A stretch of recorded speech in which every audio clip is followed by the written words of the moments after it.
नमस्ते। कभी सोचा है कि एक कंप्यूटर प्रोग्राम हमसे और आपसे कैसे बात करता है? तो आज हम लोग मिलकर इसी पहेली को सुलझाने वाले हैं और देखेंगे कि पाइथन कैसे इनपुट और आउटपुट का इस्तेमाल करके हमारे साथ एक मजेदार बातचीत करता है। सोचिए ये बिल्कुल एक आम बातचीत जैसा ही है। हम कीबोर्ड से कुछ टाइप करते हैं, ये हुआ इनपुट, और बदले में प्रोग्राम स्क्रीन पर कुछ दिखाता है, वो हुआ आउटपुट। आज हम इसी लेन देन को, इसी कम्युनिकेशन को थोड़ा और गहराई से समझेंगे। तो आज हम क्या क्या देखने वाले हैं? सबसे पहले कि ये बातचीत होती कैसे है, फिर हम प्रोग्राम को अपनी बात सुनाना सीखेंगे। उसके बाद एक बहुत ही कॉमन प्रॉब्लम और उसका आसान सा समाधान देखेंगे, और आखिर में हम ये सीखेंगे कि प्रोग्राम के जवाबों को और बेहतर कैसे बनाया जा सकता है। तो चलिए शुरू करते हैं। तो चलिए शुरुआत करते हैं प्रोग्राम की बातचीत से। पाइथन में ये पूरा कम्युनिकेशन, ये पूरा संवाद बस दो मेन टूल्स पर टिका है, एक सुनने के लिए और दूसरा बोलने के लिए। और ये दो टूल्स हैं, इनपुट और प्रिंट।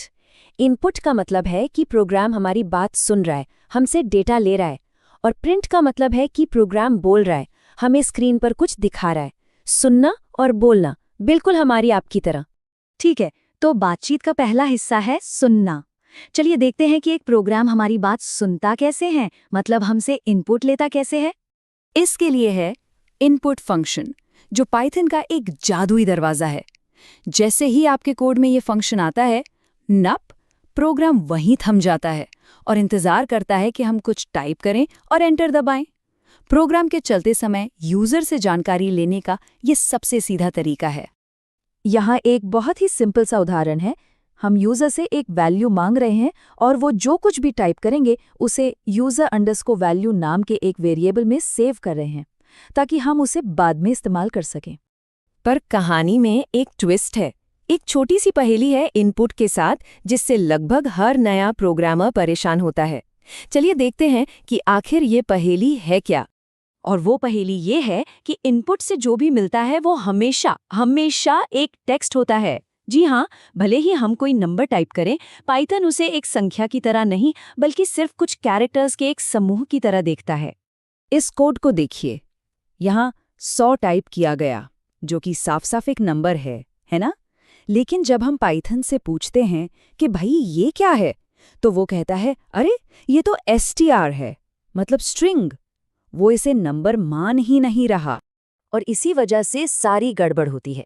देखिए, जब आप दो टेक्स्ट 100 को जोड़ने की कोशिश करते हैं तो पाइथन उन्हें जोड़कर 200 नहीं बनाता, वो तो बस उन्हें गोंद की तरह चिपका देता है और नतीजा आता है 100। अब बताइए, ऐसे में मैथ्स कैसी होगी? तो अब सवाल यह है कि इस गड़बड़ को ठीक कैसे करें। अच्छी बात यह है कि पाइथन में इसका एक बहुत ही सीधा साधा हल है। इसका समाधान बस 3 छोटे छोटे स्टेप्स में है। पहले इनपुट से इनपुट लो, फिर उसे सही टाइप में बदलो, मतलब कन्वर्ट करो, और आखिर में उसे एक वेरिएबल में स्टोर कर लो। बस इतना ही। चलिए देखते हैं ये होता कैसे है। इसके लिए हमारे पास दो मेन टूल्स हैं, इंट और फ्लोट।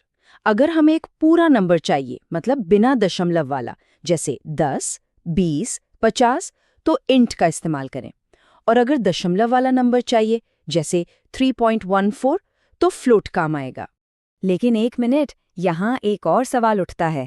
क्या होगा अगर हमें पता ही ना हो कि इनपुट में पूरा नंबर आएगा या दशमलव वाला? क्या हम हर बार अंदाजा लगाएंगे? ये तो ठीक नहीं है। और यहीं पर आता है इवैल्यूएट का काम। इससे आप पाइथन का स्मार्ट जासूस समझ सकते हैं। ये इनपुट को खुद ही देखता है और पता लगा लेता है कि ये इंटीजर है, फ्लोट है या कुछ और। ये हमारे काम को बहुत आसान बना देता है। हाँ, एक बात है, इसका इस्तेमाल थोड़ा संभल कर करना चाहिए। देखिए, इवैल के साथ कोड कितना सिंपल हो गया। बस इनपुट को इवैल के अंदर डाल दिया और पाइथन खुद ही समझ जाएगा कि इनपुट का टाइप क्या है। अब हमारा प्रोग्राम ज़्यादा फ्लेक्सिबल हो गया है। तो अब हमारा प्रोग्राम सुनना और समझना तो सीख गया है। अब बारी है उसे और अच्छे से बोलना सिखाने की। प्रिंट फंक्शन, जिसे हम अब तक इस्तेमाल करते आए हैं, उसमें भी कुछ कमाल के फीचर्स छिपे हैं। प्रिंट फंक्शन के अंदर एक पैरामीटर होता है सेप, जिसका मतलब है सेपरेटर। नॉर्मली जब आप कई चीजें प्रिंट करते हैं तो उनके बीच एक स्पेस आ जाता है, लेकिन सेप की मदद से आप उस स्पेस की जगह कुछ भी डाल सकते हैं। जैसे यहाँ हमने 3 डैश डाल दिए, बढ़िया है ना? और एक और मजेदार ट्रिक है एंड पैरामीटर।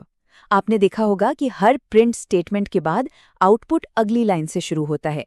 लेकिन अगर आप चाहते हैं कि अगली प्रिंटिंग उसी लाइन में हो तो बस and equals to double quote लिख दीजिए। ये अगली लाइन पर जाने से रोक देगा और उसकी जगह एक स्पेस डाल देगा। तो चलिए फटाफट से रीकैप करते हैं कि आज हमने क्या क्या सीखा। पहली बात, प्रोग्राम की बातचीत होती है इनपुट और आउटपुट से। दूसरी, इनपुट से हमेशा टेक्स्ट यानी स्ट्रिंग मिलता है। तीसरी, इस टेक्स्ट को नंबर बनाने के लिए इंट, फ्लोट या इवैल का इस्तेमाल करना जरूरी है।